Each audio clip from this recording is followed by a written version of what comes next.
Hello and welcome back to my channel. My name is Laura. If you're new here, I'd love you to hit subscribe and follow along with my journey. I also have my Instagram link down below if you want to follow along.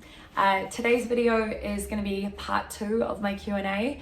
If you haven't seen part 1, I'll also have that linked.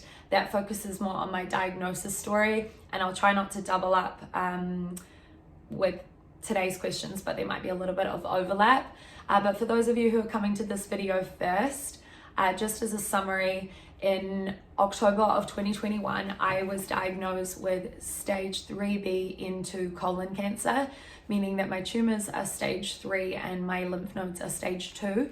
So I had a full colectomy to remove my colon, and I now have a stoma, and I'm currently going through 6 months of FOLFOX chemotherapy. So that's 12 rounds, and I'm just about to start round 8 of 12.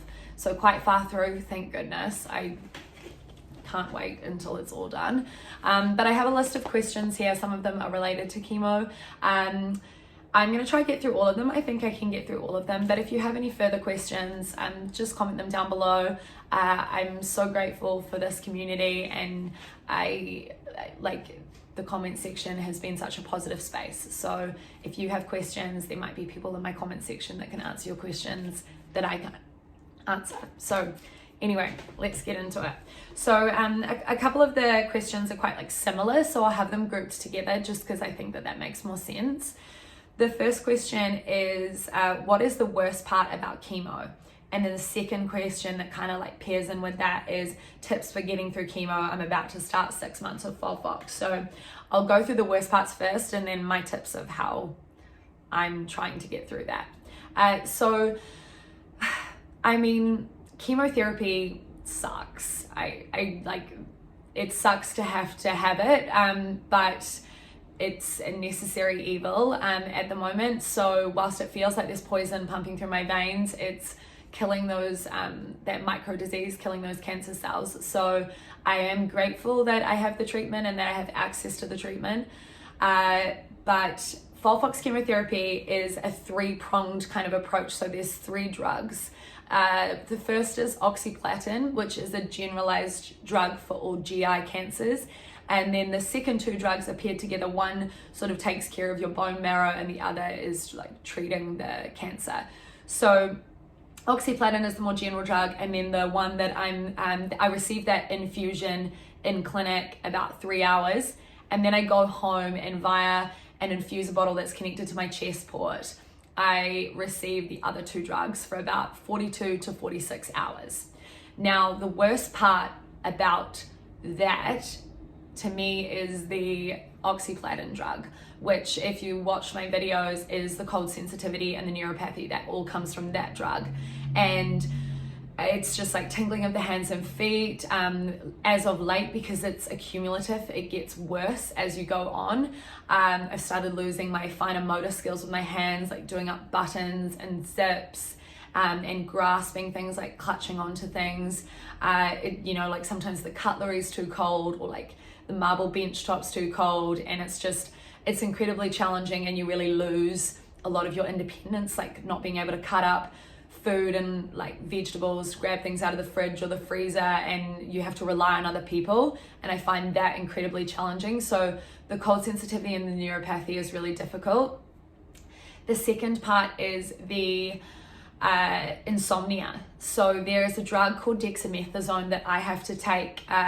It acts as an anti-nausea, and take it alongside my chemo, and it causes a lot of insomnia, as well as my actual chemotherapy can cause insomnia in some people as well. Not every person is going to experience the same side effects, but the one side effect with FOLFOX is the oxaliplatin. Everyone will experience the cold sensitivity, my oncologist said, maybe in varying different strengths. Some people might experience it more than others, but you'll definitely experience it. But anyway, going back to the dexamethasone, it causes weight gain, insomnia, and really bad heartburn. So my heartburn was so bad at the beginning that we had to actually reduce my dose, and I'm on medication for the heartburn. But basically anything I ate, and even just constantly, I had that, acid reflux. And then with the insomnia, I talked to the oncologist about it. She's prescribed me sleeping tablets which I don't love to take. So I often take like magnesium or CBD, but it kind of, that just like helps me just relax. I don't really think it helps me to go to sleep. I really struggle with the sleep, and my oncologist just said that that's just going to be the season of chemo. There's not really much else that they can do. It's just, I'm just going to have to battle through it. And I, from looking in forums and from talking to other people online, a lot of people experience that as well. So I think the best thing for that, moving into the second part of it, so those are probably like my worst parts. The second question, which was any tips for FOLFOX chemotherapy for someone who's just about to start, is number one, I would say when it comes to the sleeping and insomnia, is kind of just, I mean, I don't know, like everyone's got different work schedules, but it's just taking the pressure off it, trying to not have that anxiety of like flipping from side to side and being restless. It's just like having a book on hand, or having particular like videos that you watch that are calming, or meditations, or whatever it might be, that just like, rather than being like, oh my gosh, I'm not getting enough sleep, now I could only get 4 hours sleep, now I only get 3 hours sleep, just kind of taking that pressure off and just trying to relax into it, and slowly but surely, hopefully you'll get some sleep. So yeah, just kind of having books are the best. I think like my Kindle is my lifesaver. I'll wake up in the middle of the night and I'll just read it until I feel that my eyes get heavy. And yeah, that's one of my tips, is like having a book. The second is, for chemo, I found it really helpful for the nausea to wear those motion sickness bands. You can just get them in a pharmacy. They're kind of like an elastic band, and they've got a little acupressure point. I wore them for my first round of chemo and my nausea wasn't that bad. I forgot to wear them for my second and I felt a lot worse. And then my third, I started wearing them again and I like felt a lot better. So I only wear it for the first day. So when I get my infusion and when I'm connected to the bottle on the first day, and then I take it off after 24 hours. But I just find that they are really helpful.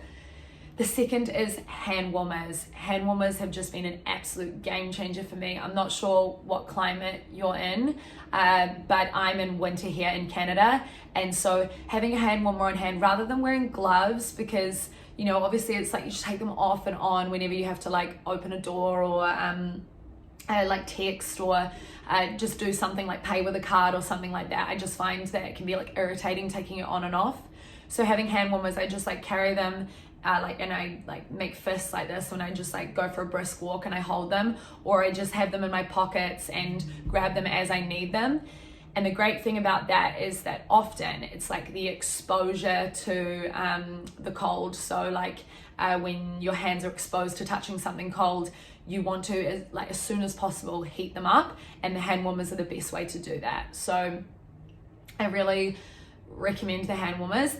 And my next thing would be that for chemotherapy, especially when you're connected to the infuser bottle, would be to have little activities and tasks, not necessarily planned, but just kind of on the hand, because like watching TV and reading a book like all the time is just like, it gets so boring. So having like an ongoing puzzle or something that like mentally challenges you can really help, because like I mentioned, I mean, some people might experience drowsiness, but I haven't been experiencing that as of late. It's just been the insomnia. So painting my nails, doing my eyebrows, just like an activity, something that I'm doing, or having a friend over for a cup of tea. If you don't feel up to company, maybe FaceTiming a friend. Just staying connected with people just really helps that time to pass, because honestly, like when I'm connected to that bottle, I'm just like, when am I going to be disconnected? Counting down the hours until I'm disconnected. So those would be like my little tips. An electric blanket could also really help with the heat. I don't have one, but people say that they really help. Yeah, just having little things to do and look forward to, I find is really helpful. Okay, moving on, the next couple of questions. Oh, actually no, this next one is also connected to chemo. So do you have any anxiety about traveling while on chemo? So this comes off the back of me talking about I'm going to Hawaii. So it's actually 3 weeks from today. I cannot wait. It's so freezing here. I'm so excited to have some warmth on my skin. But in response to, do I have any anxiety about traveling? Anxiety, no, because I've spoken to my oncologist about it, and you're not supposed to travel for the first sort of like few rounds of chemo just while you're getting used to like how you feel and how you respond, and so you can be monitored.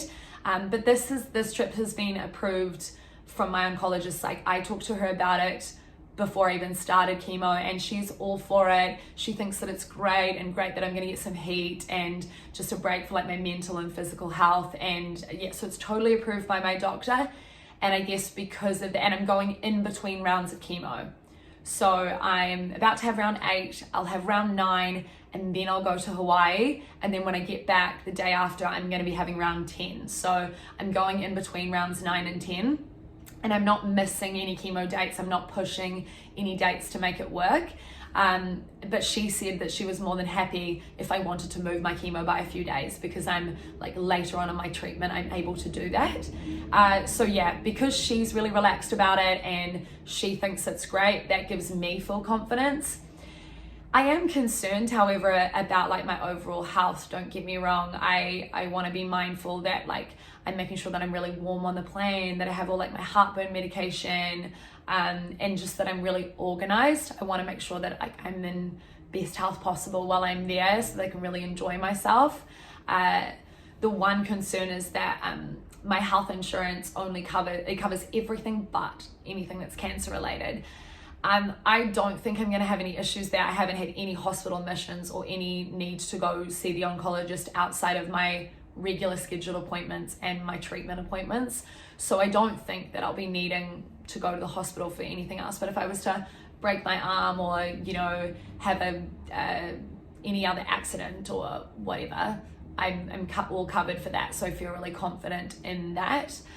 So yeah, I'm not feeling anxious about it at all. And in fact, I am so looking forward to the break. Like, another tip for getting through chemo is having little markers to get you through. Like, I've got a countdown on my phone up until my last chemo treatment, and there's just been little things like we'll have a weekend away that's booked, or just like an exciting little event, or having friends over for like a dinner party, and I just kind of mark things that way, or I mark it per like round of chemo. So in a non-chemo week, I'll plan my week to have lots of like fun social things, not necessarily like exhausting, but things that actually like fill my cup. And yeah, that's really helped me get through. Next question. These two questions appeared together. So, thoughts on intuitive eating, and can you tell me your diet plan? And both of these, I believe, come from people who are going through treatment themselves. And so I just want to say straight off the bat, I am not a dietitian. So I'm not telling anyone what to eat. I'm just saying what I eat and like my experience. And I am not on any diet. I don't follow a diet plan, but I do live a plant-based whole foods lifestyle, and I believe that that is the most anti-inflammatory way to eat. And I do believe that eating plants is a huge part of my healing. I'm not vegan. I mentioned this in my last video. I go into a little bit more detail about it, but I'm not vegan. I'll occasionally have animal protein, but it's mainly all plants, and I can go quite a long period of time without having any dairy or any animal protein. I just love like a plant-based lifestyle. I used to eat a lot more fiber, like really high fiber, but with my stoma, that can be a challenge. It can be hard for the stoma to digest that. So, the small intestine to digest it for the output for the stoma. So I just make sure that I have lots of like cooked veggies rather than lots of raw veggies, because that's a lot harder to digest. So if I was to give you like a rough idea of my diet, I usually plan a meal around like the plant protein that I'm using, and that'll just be like whatever I'm feeling like. So for example, if that was tofu, I'd have some tofu, I'd have vegetables, I would have some form of carbohydrate, whether that be like sweet potato, rice, pasta, and then I'd have like a healthy fat. Now that's obviously in a perfect world. Sometimes it's more just like the protein and just some salad, or might even just be like a more carby kind of meal. It really just depends, but I do try to balance my meals. And breakfast would usually be oats or a bagel or an English muffin. I've more been leaning towards things like that are, you know, like quick and easy, because often I have to eat in the morning to take my like medications as soon as I wake up. So I'll just put like a bagel down, and that's all gravy. So yeah, my diet is really balanced. I don't deprive myself of anything. It's not so much that I think that processed foods or other foods are bad. It's just that plants are so good for you. Why wouldn't I eat them in abundance or as much as possible? And I just find that I thrive in that lifestyle, and I like really recommend it to anyone going through like anything inflammatory, any autoimmune disease, cancer, whatever it might be. Like, plants do heal, and yeah, I love it. But like, pairing with that, in terms of my thoughts on intuitive eating, the two are connected. I love intuitive eating. I think it's exactly what it is. It's like leaning into your intuition and what your body needs. And I think we've just been so ingrained by diet culture to track this, don't eat this, like follow this particular plan, restrict, and it's so focusing on the like outside, so focusing on doing those things and then applying them to self or actioning them, rather than like listening internally to what we need and actioning from that, making decisions out of that place. We're so used to making decisions from external things, like following this person who eats this certain way, so we're like, I want to eat like her because I want to look like her, rather than like, I feel this way, so I'm going to respond to that by like, I'm working out in the morning early, and so I'm eating a more carby meal in the evening, so I've got energy in the morning because I don't like to eat before my workout. Or I eat relatively light during the day because I have a really sedentary job, but I have an big breakfast, whatever it might be. Leaning into what works for you, because we're all just so different, and that's what intuitive eating is. And I really don't think that you can give the whole intuitive eating movement a bad rap. It's really being birthed out of people just being fed up with the diet culture crap that's fed to you, that you need to spend your whole life trying to shrink your body and need to follow this and you need that. Like, so many companies profit off diet culture, and so intuitive eating, the only time it gets a bad rap is when, you know, it's the diet industry kind of like butting heads with it. But yeah, intuitive eating is great, and I highly recommend it. And the best place to start, if you've been in such a diet culture mindset, is simply to just make the decision that no foods are off limits for you, and that when you're hungry, you should eat, but eat to satiation. Like, you don't have to finish that meal, because remember, like, it's not going anywhere. You're allowed to completely finish that meal, but if you get to a point where you're like, oh, I'm uncomfortably full, don't finish it. Put it away, save it for later. Like, that's also part of intuition. Or if you know that you're going out for a big dinner with friends, like, you might have a little like light something in the afternoon because you want to make sure that you've got lots of room for dinner. It's really like, it seems like it's common sense, but yeah, I'm going on like a whole diet culture rant because like I just hate diet culture. But anyway, that is my thoughts on intuitive eating. Next question. How is your mental health? Do you experience anxiety? So this is like a big question. Do I experience anxiety? Yes, definitely. I would say that it was a lot worse when I was first diagnosed.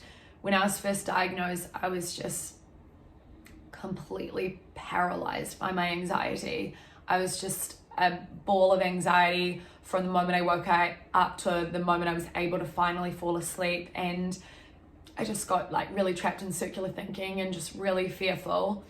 And I feel that it's definitely helped to like know my diagnosis and know my treatment plan and have these data points. They tend to help my anxiety a lot. But also just as time's gone on, I've coped with it a little bit better and learned how to kind of like self-soothe, but I still can get really triggered by things and just get really anxious and just like hot flushes and heart racing. And I am still kind of trying to figure out like how to calm that when that rises. I am like seeing a therapist. I am talking to someone and processing through all of this like trauma, and as things come up, just like trying to process them properly. And it's just like creating a space where I can just kind of word vomit and like work through what I'm going through. But in terms of like my mental health, this journey can feel like really isolating, because even though I'm surrounded by a lot of people who care about me and support me, they're not going through cancer themselves. And yeah, so sometimes going through the actual like journey, it can feel really lonely, and it's hard. Like, I mean, I might seem like super positive on here, but every single time that I'm picking up a camera, it's because I've got the energy usually to do so. Like, I am showing like the real me. I'm not forcing to put on a smile or anything like that, but I do like pick up my energy just naturally when I turn it on. And like, that's not how I always am. I definitely can be super flat and low and just randomly burst into tears, and just like, it sometimes becomes a lot to process. Or I just like, I'll just walk around and be like, I hate cancer, I hate this, I hate cold sensitivity, you know, and I just, you know, I can of course just get into like a really negative space, and I think that that's just all part of it. All those feelings are really normal, and I don't judge myself for feeling that way. I just like allow myself to feel it. I'm only human. I'm like trying to work through these emotions, but I wouldn't say that I'm in a position to give any kind of advice as to how to process through it, because I like, it's one day at a time. And honestly, time is the biggest paradox, because I cannot believe that I'm at round 8. Like, that's crazy. I remember being at round 0 being like, oh my gosh, I've got this 6 months ahead of me of 12 rounds. But at the same time, I feel like I've felt every single day of that. Yeah, it's crazy. It's also helped my mental health a lot to go back to working and being around people and really having like a purpose and a bit of structure. So I don't work on a non-chemo week. I do a little bit of work, but I don't like do any in-person coaching or anything like that. And so I do get that rest time, I do get that downtime, but then on my non-chemo weeks, I get that like human interaction, that structure. I've got to show up somewhere, I've got responsibilities, and that has really helped my mental health, because when it was just me at home, and I was watching like my sister and Ty go off to work, and my friends be busy during the day, and I was just sort of like, can't really go outside because it's too cold for my chemo, and I'm just kind of doing nothing.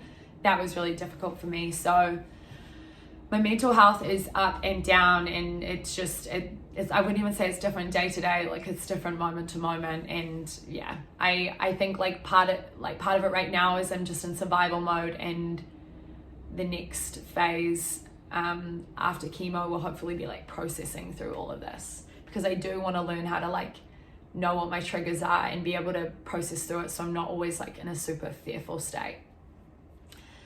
Next question. What's it like working out with a stoma? So I wasn't allowed to work out for the first 6 to 8 weeks, and then when I was finally able to move, I sort of just started introducing like gentle movement, yoga, brisk walks, spin bike, some really light weights. And I also introduced, like, I did a couple of like HIIT classes, and I went for a run, and that's a big no-no. Like, I found that I had quite a bit of pain around my stoma when I was like doing any jumping or like running. It was almost like a stitch around the stoma area.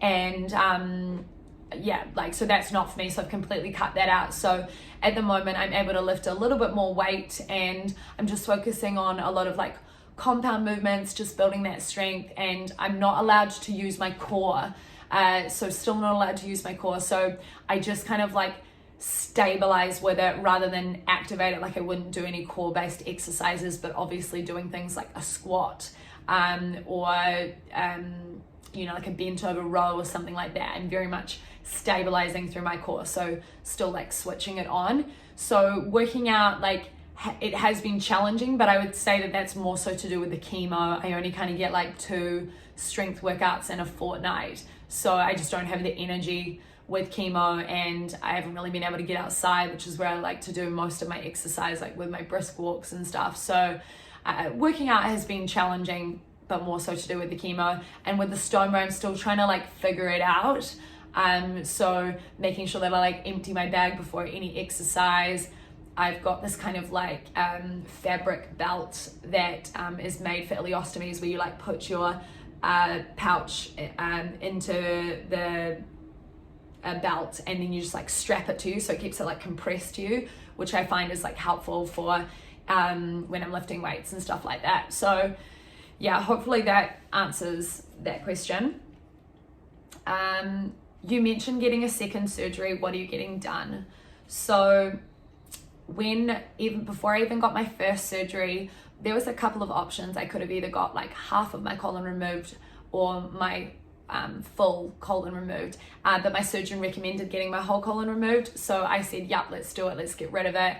And she said, because I'm only 31, my rectum is at a high risk as well, and so in order to reduce that risk, they want to remove it. So the second surgery, the main goal is to remove the rectum, and then there's two choices from there that I could choose. So either number one, could remove the rectum and the anus and keep the stoma and the ileostomy, like the bag, or number two is remove the rectum, keep the anus, and create a J pouch, which is created from your small intestines, and that brings the plumbing, if you will, back indoors. So after thinking about it, I asked her, like, well, what do you think the best option is? Because whilst I don't like my bag, and the idea of like getting a J pouch is really appealing to me for that reason, that it gets rid of the stoma, I want to do what is best. And so if she had recommended one way or the other, of course I have to listen to that. But she said, no, the goal is to remove the rectum, and either way we're doing that. So whichever one works best for you. With the J pouch, and correct me if I'm wrong if you've got a J pouch and you know more about it, this is just based upon the information she's given me and that I've read. There's quite a bit of urgency with the J pouch for the bathroom. And with the stoma, there obviously isn't. And so she said, for example, for her lifestyle, she would choose to keep the stoma and the bag, because she's a surgeon and she can't have urgency for the bathroom and have to keep like rushing out of surgery and like scrub in and scrub out. Like that just wouldn't be realistic for her. So she would opt for the bag. And she says she's got like mothers who, you know, like they're so busy with their kids, they don't want that urgency. Like tilers and like roofers that work on roofs and miners that like don't have quick access to the bathroom, they would go for the bag option. And then other people who want to get rid of the bag and, you know, like it wouldn't really impact their lifestyle having a bit of urgency for the bathroom because they're always in relative close proximity to one, they would go for that option. And for me and my lifestyle, I've opted for the J pouch. So that is going to have slightly more urgency. But if you've watched my first video previous to my diagnosis, for the last 15 years I've had what we thought was Crohn's disease but was misdiagnosed and is actually ulcerative colitis. I'm no stranger to urgency for the bathroom, and I feel that I'm quite good at my phone was on low battery. I'm quite good at evaluating what where the bathrooms are when I arrive somewhere, and making sure they go to the bathroom before I go anywhere. And so I feel that that's the best option for me. So I don't know exactly when that's going to be. The timeline is hopefully going to be this year. I'm being monitored by my cancer nurse throughout like my whole chemo, and then I will have bloods after my chemo, and once I'm in a healthy and stable enough position, then I'll be able to get that surgery. And I don't even know exactly when that is, but hopefully that's this year, so that's like fingers crossed. And let me have a look at the next question. You know what? I think I've got through all of these questions, which is great. So I'm going to wrap up the video here. I'm sorry if it's a little bit all over the place because it's like one big long video. I don't like to do any editing. It just makes it a little bit difficult for me. So that's why you've just got like that stream of conscious like thought and word vomit, if you will. So thank you if you've made it this far. I'm so appreciative of this community. I mentioned in my last video that I'm creating these videos because I found comfort in others that I've connected with online, and their stories have been really helpful and helped me make informed decisions for things. So I'm really grateful for this community. the comments are so positive and so supportive, and I hope that I can be that to you as well. I try to respond to all the comments as much as I can.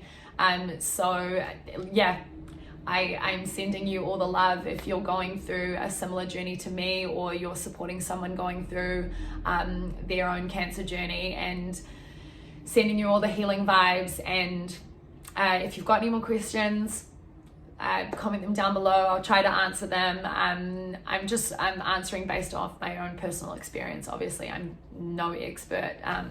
But yeah, I really appreciate all of you. Thank you so much for watching, and I'll see you all in my next video.